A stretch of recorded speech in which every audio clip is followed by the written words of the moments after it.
Open your fridge. Go to a vending machine.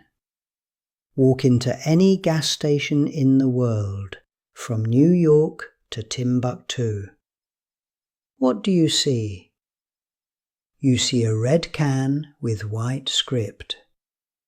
Coca-Cola. It is the most recognized brand in human history. It is the symbol of American capitalism, of happiness, of refreshment. The company tells us that Coke is life. But let's look at what is actually inside that bottle. It is sugar. It is caffeine. It is caramel color. But 90% of that bottle is water. To make millions of bottles of Coke every day, the company needs billions of liters of fresh water. But here is the problem. They don't make the water, they take it.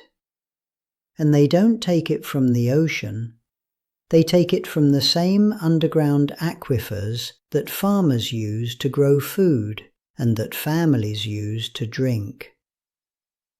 So what happens when a giant corporation sticks a massive straw into the ground and sucks a village dry? This is the story of two places, one in Mexico and one in India, where the real thing has become a real nightmare. This is the story of how Coca-Cola stole the water, sold it back in a plastic bottle, and created a health crisis that is killing more people than a war. To see the crime scene, we have to travel to San Cristobal de las Casas. It is a beautiful mountain town in the state of Chiapas, Mexico. Chiapas is a rainforest region. It rains almost every day. It should be the wettest place in Mexico. It should have unlimited clean water. But if you turn on the tap in a house in San Cristobal, nothing comes out. Or if it does, it is brown and smells like bleach. The people here have almost no access to clean drinking water. They have to buy it from trucks, and it is expensive. But there is one liquid that is always available. It is cheaper than water. It is easier to find than milk. Coca-Cola. In this town, Coke is everywhere. Billboards are on every corner. Delivery trucks block the narrow streets. And because the water is scarce or dirty, the people drink Coke to survive. The average person in Mexico drinks about 150 liters of soda a year. But in Chiapas, the average person drinks 800 liters a year. That is more than 2 liters every single day. Mothers put Coke in baby bottles because the local water might make the baby sick. Men drink Coke for breakfast instead of coffee. In some indigenous religious ceremonies, they have replaced holy water with Coca-Cola. They believe the gas releases evil spirits. The brand has colonized their culture. But why is there no water in a rainforest? Because on the edge of town there is a massive Coca-Cola bottling plant. This factory has a special permit from the federal government. It allows them to drill incredibly deep wells, deeper than the locals can dig. Every single day, this factory extracts 300,000 gallons of water from the ground. While the residents are collecting rainwater in plastic buckets to wash their dishes, the factory is sucking the aquifer dry to make soda. As the factory takes the deep water, the water table drops. The shallow wells of the poor people dry up. The city's water system fails. Coca-Cola says, "We pay for this water." But the deal is corrupt. For years, the payment was practically zero. Why? Because between 2000 and 2006, the President of Mexico was Vicente Fox. Before he was president, do you know what his job was? He was the president of Coca-Cola Mexico. He turned the country into a paradise for the company. He gave them tax breaks. He gave them water rights. He handed the keys of the nation's resources to his former employer. The theft of the water is only the first half of the crime. The second half is what happens when you replace water with sugar. Chiapas is now the epicenter of a deadly epidemic. Diabetes is killing people here at a rate that is terrifying. In the last decade, the mortality rate from diabetes in Chiapas has jumped by 30%. Hospitals are full of people in their 30s and 40s who are going blind, who are getting their feet amputated, who are dying of kidney failure. And these are poor people. They cannot afford insulin. They cannot afford dialysis. A diagnosis of diabetes in Chiapas is essentially a death sentence. You walk through the graveyard and you see young people. The activists call it the Coca-Cola colonization. In the old days, colonizers brought guns and smallpox. Today they bring bottling plants and high fructose corn syrup. The company denies it. They say people have a choice. Nobody forces them to drink Coke.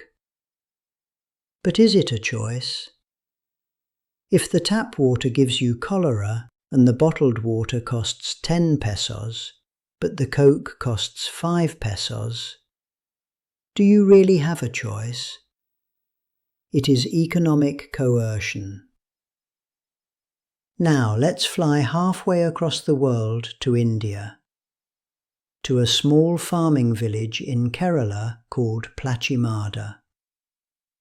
Here the story is almost exactly the same, but the ending is different.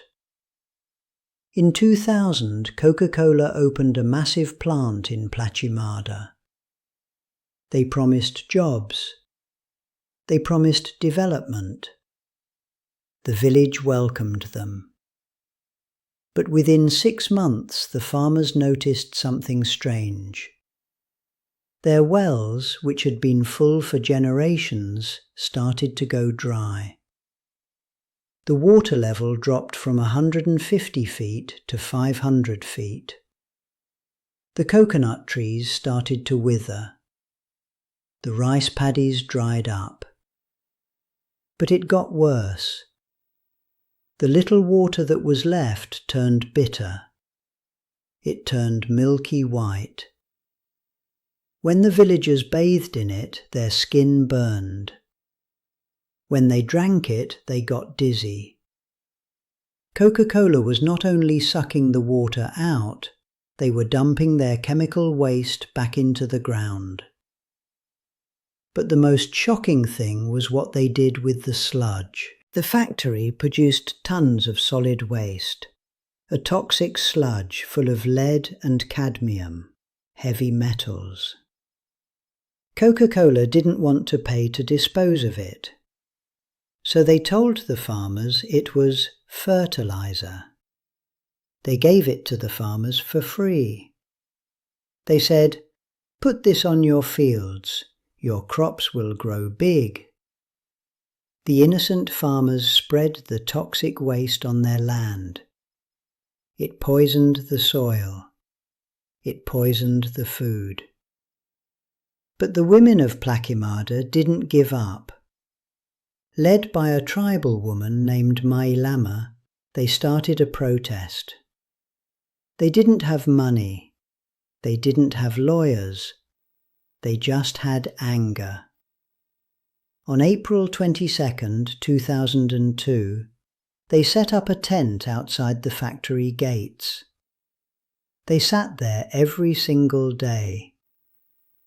Coca-Cola hired police to beat them. They hired thugs to threaten them. The media ignored them. But Mai Lama stayed. She said, "We will not leave until this factory closes. Water is our birthright." The protest lasted for years. It gained global attention. Scientists came and tested the water. They proved that Coke was responsible. The toxicity levels were illegal. Finally, in 2004, the government of Kerala ordered the factory to close. It was a historic victory. A group of illiterate tribal women defeated one of the biggest corporations on earth. The factory in Plakimada is still closed today. It stands as a rusting monument to corporate greed. Coca-Cola knows it has a PR problem. They know people are angry.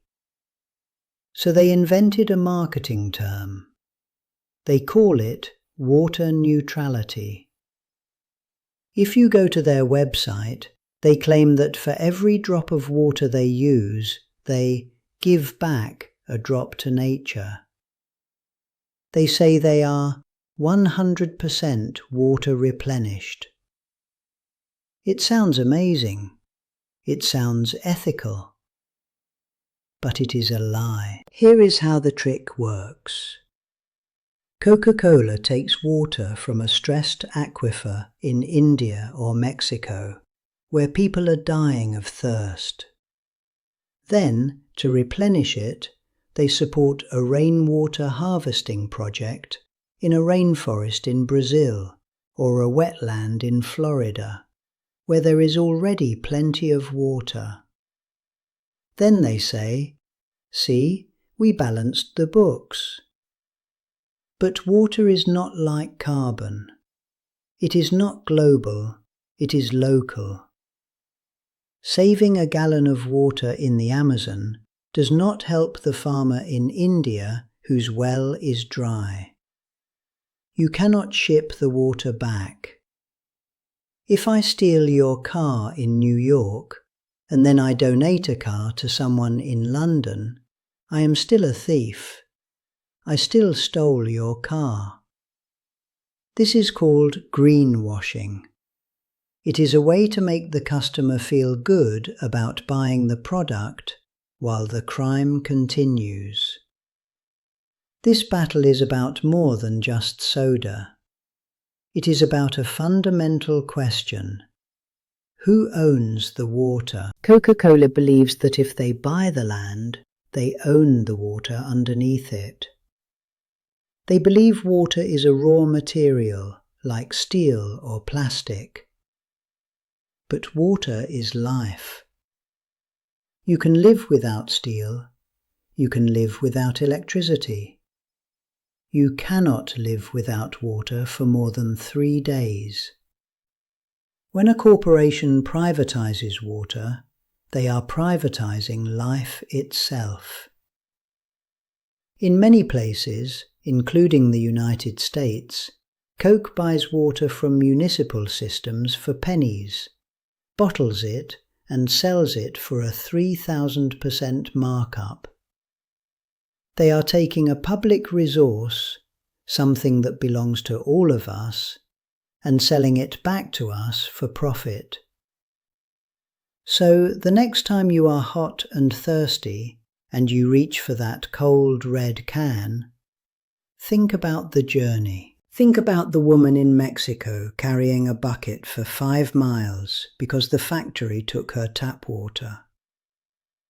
Think about the farmer in India staring at his dead crops because the groundwater dropped 500 feet.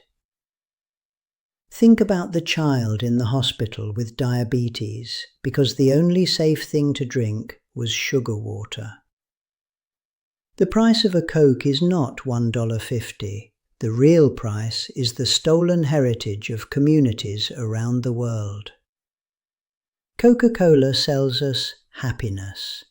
But for the people living in the shadow of their factories, the only thing in the bottle is misery.